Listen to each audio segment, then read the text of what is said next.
Alright, hello. This is my second attempt at making this video, so there's a little bit of writing here, which I guess will make it a little shorter. Anyway, so in this our third little review session here. We're discussing the elementary divisor decomposition and P groups. And then I wrote a abelian case here because there's a general notion of P group for a finite group, but we're not really talking much about non-abelian groups in this part of the course. So I want to make it clear that I'm talking only about abelian groups here, not arbitrary P groups.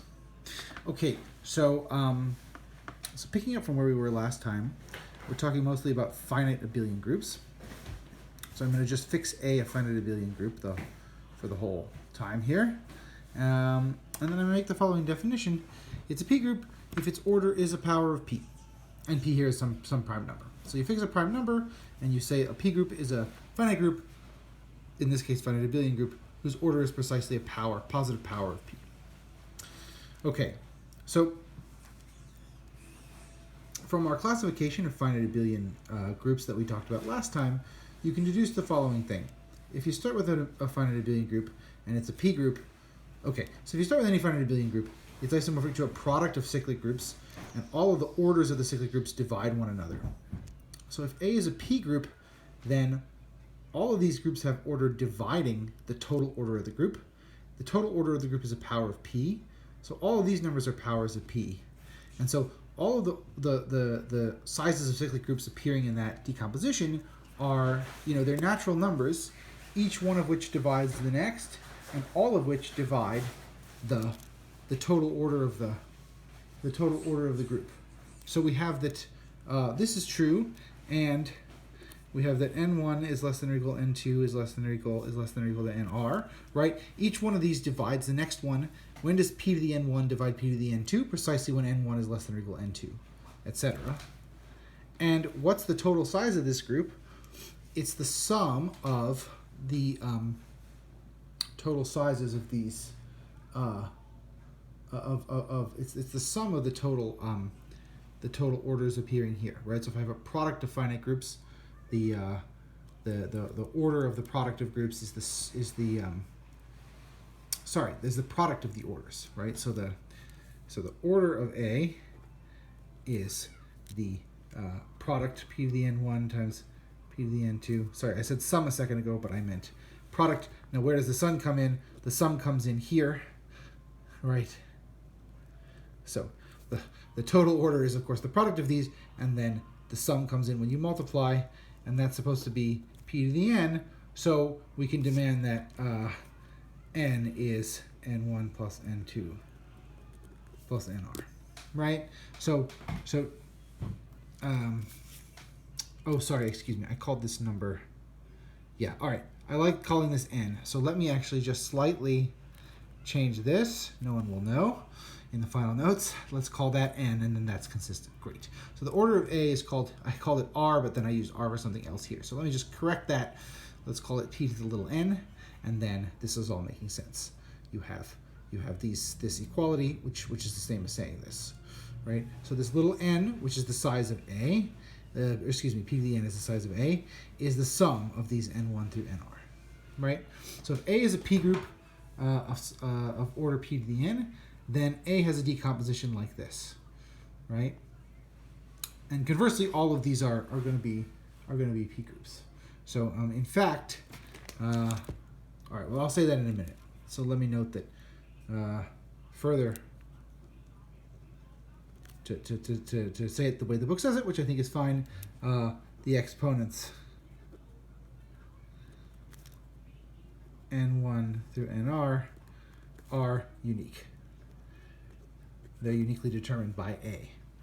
And why is it true? It's just a restatement of the theorem from last time in the case where A happens to have prime power order, right? So I'm just saying A is a product of cyclic groups. The cyclic groups that occur have orders which divide the total order of A. That means their prime powers, and all the rest of this stuff drops out. Okay, so this is just restating the classification of finite abelian groups, but in the case where A has prime power order. Okay, so a P group in this case is a product of cyclic groups of order P, and conversely, if I take a product of cyclic groups of orders whose powers of p, then they're a p group. So in a abelian p group, so the upshot is in a abelian p group, all our groups are abelian, but I'll just put abelian in parentheses to remind. A abelian p group is precisely a product. It is a product of cyclic groups of prime power order. Okay, so that's what an abelian p group is in this situation. It's just a product of cyclic groups of prime power order, and the numbers that occur, the orders of the cyclic groups that appear, are actually uniquely determined by A. So that's what the fundamental theorem says in this particular instance. So it's kind of an interesting special case. And now what this kind of hints at, what this kind of allows you to do, is to take an arbitrary finite abelian group and decompose it into p groups. Right. So now the next, so the kind of topic, the final sort of review topic here is we want to tackle decomposing an finite abelian group into a product of p groups. Why would we think to do that? Well, because any number decomposes into a product of prime powers, right? So what we want to do is, decompose an arbitrary finite abelian group. So now, don't assume A is a p group. Assume it's an arbitrary finite abelian group, A, into a product of p groups.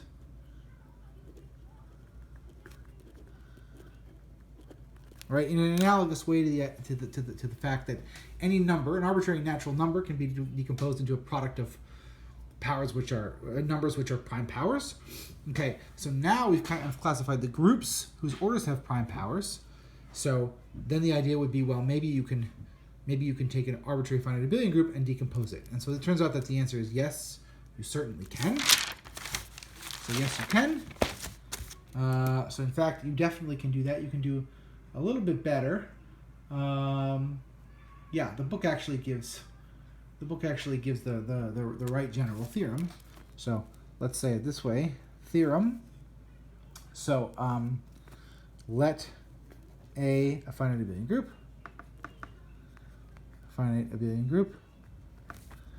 and I've said this notation already, but I'm just repeating it.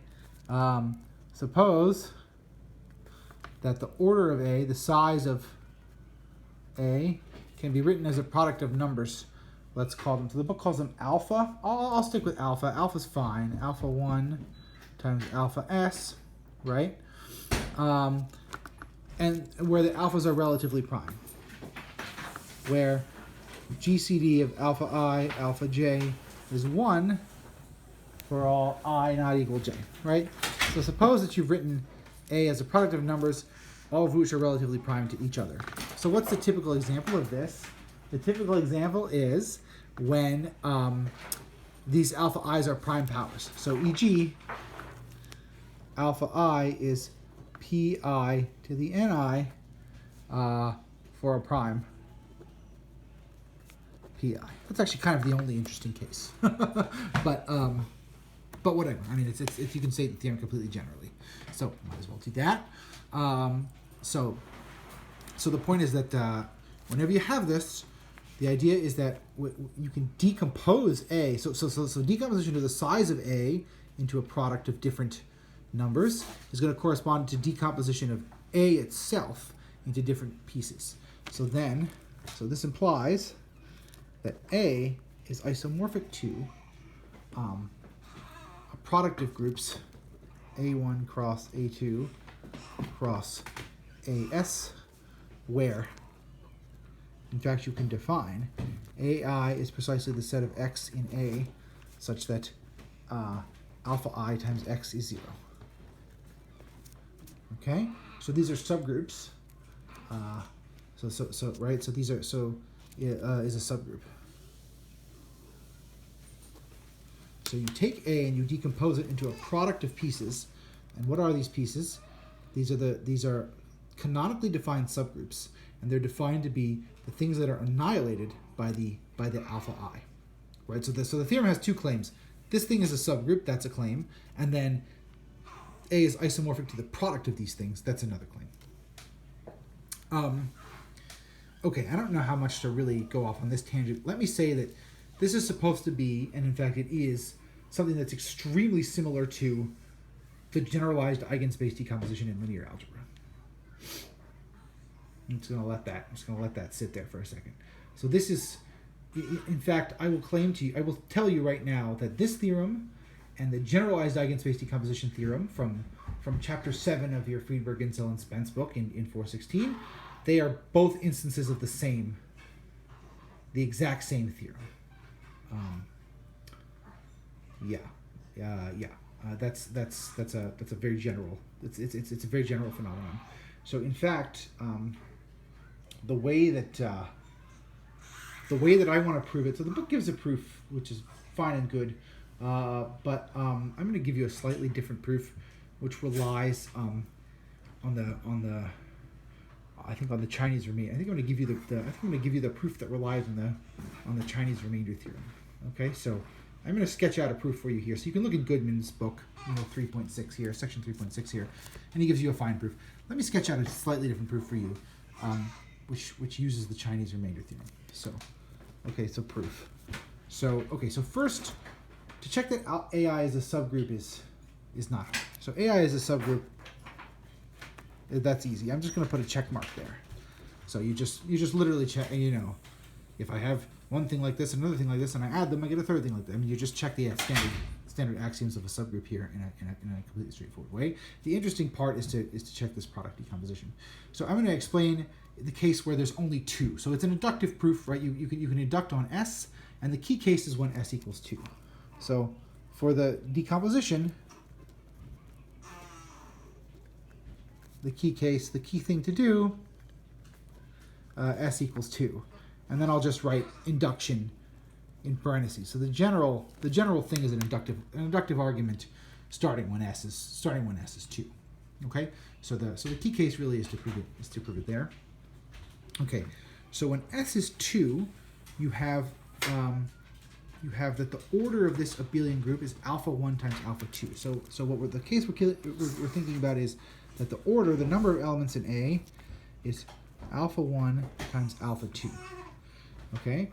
So this implies that if I take if I take any element in alpha 1 in the subgroup of Z generated by alpha 1 times alpha 2, it will kill A. Right? In other words, multiplication times it will be 0. Why? Because every element of A has order which divides alpha 1, alpha 2. Okay? So this implies that for all x in A, I'll just say it this way, alpha 1, alpha 2, x is 0. Right? So this is Cauchy's theorem. So this says that any x in A, its order divides alpha 1 times alpha 2. And so if I add it to itself alpha 1, alpha 2 times, I will definitely get 0. Okay? So that means so the kind of idea here now is I can take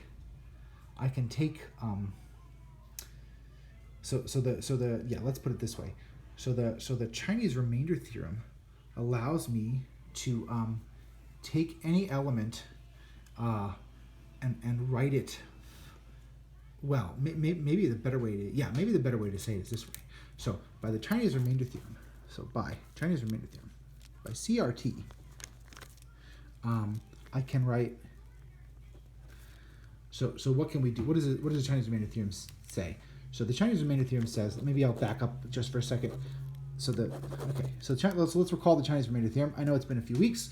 We've all been on break and moving around and viruses. So let me actually not assume that you remember this. What does the Chinese remainder theorem say? The Chinese remainder theorem says that if I take Z and I mod out by alpha 1, alpha 2, that is isomorphic to Z mod alpha 1 cross Z mod alpha 2. Right? Note the similarity. Note the similarity with this statement. Right? This in the specific case of a cyclic group of order alpha 1, alpha 2, this statement is exactly the statement of this theorem, which is kind of why I'm using it, right? Okay, so what does it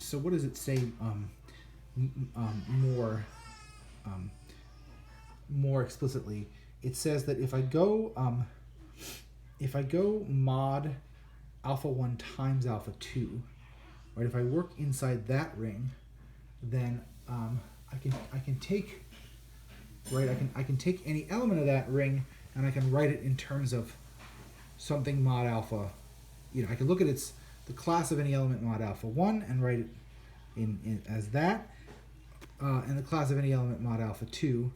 I can look at its class mod alpha 2, and I can reconstruct the element mod alpha 1 alpha 2 from those two things. Okay, so how does that help me here? So the point is that because I can write alpha 1 alpha 2, right? So alpha 1 times alpha 2 x is 0. That means that I'm trying to think of the most efficient way to say this here. So what that means is that if I look at the subgroup generated by x, it's going to be a quotient of z mod alpha 1 alpha 2 for any x in A, right? So in ring theory terminology, it means that A is actually a module over z mod alpha 1 times alpha 2. I kind of don't want to say that. I mean, I do want to say that, of course, but I think maybe it's best not to say that. So maybe what I'll say instead is this: you can take any element in z mod alpha 1 times alpha 2 and write it as I kind of indicated here with this isomorphism, write it as something in z mod alpha 1 plus something in z mod, plus or comma, if you like, something in z mod alpha 2. So yeah, so maybe the better way to say this is this. So there's an element. So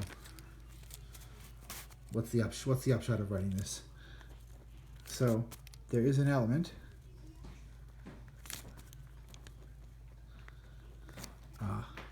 E1 in z mod alpha 1 alpha 2 such that alpha 2 E1 equals 0 and E1 times E1 is E1. What element is this? It's the element that under this isomorphism, it corresponds to 1, 0. Right? So E1 corresponds to 1, 0 in z mod alpha 1 cross z mod alpha 2. Right? So if you unpack what this theorem is saying, there's a bijection between these two sets. I can take 1, 0 in this ring and put it into something in 1, 0 in this group. Excuse me, it is a ring, but that doesn't matter. We only know it's a group, and we do know that it has, I guess we know it's a ring because it's a group and it has multiplication. Okay, whatever. 1, 0, and I can put it in here, and it's E1, and there is E2, such that E2 times E2 is E2, and alpha 1 E2 is 0. And this is the thing corresponding to 0, 1, right? So the point of the theorem is I can find something that's 1, 0, I can find something that's 0, 1. When I move them back over in the isomorphism, I get numbers with these properties. Okay? All right. And so now the point is that alpha 1, okay, so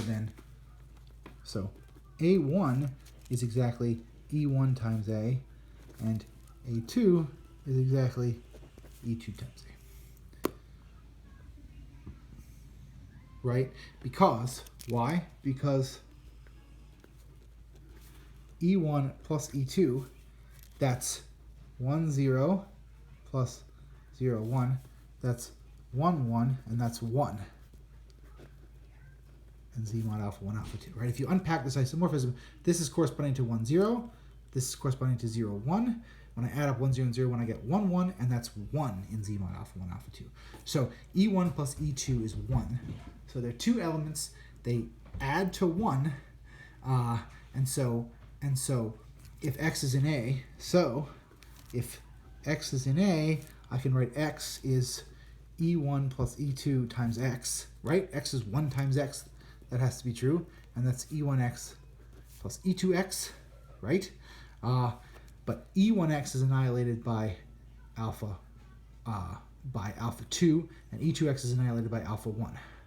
So this is in A1, and this is in A2. So any element can be written as a sum of something in A1 plus something in A2.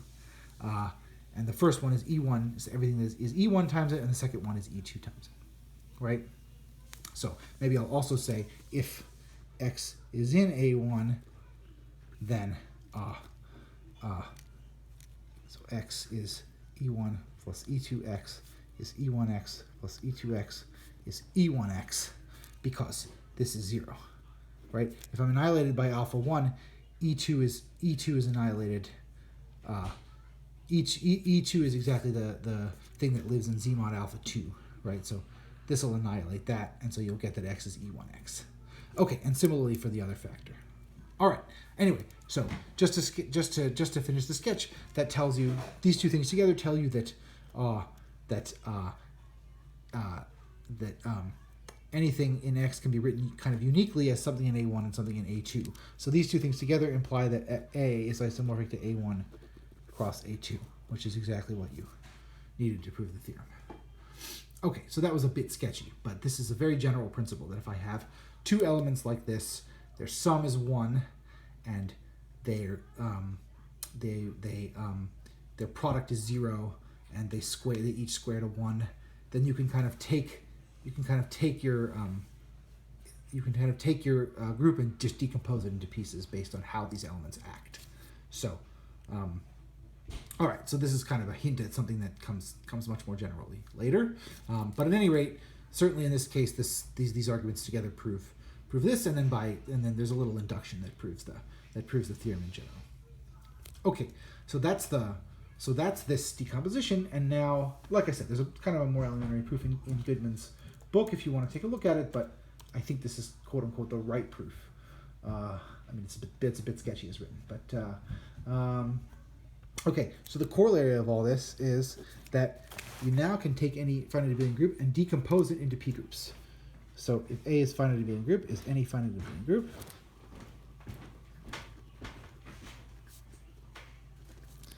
A is isomorphic to A1 cross A2 cross AS, where each AI is a p group, right? So that's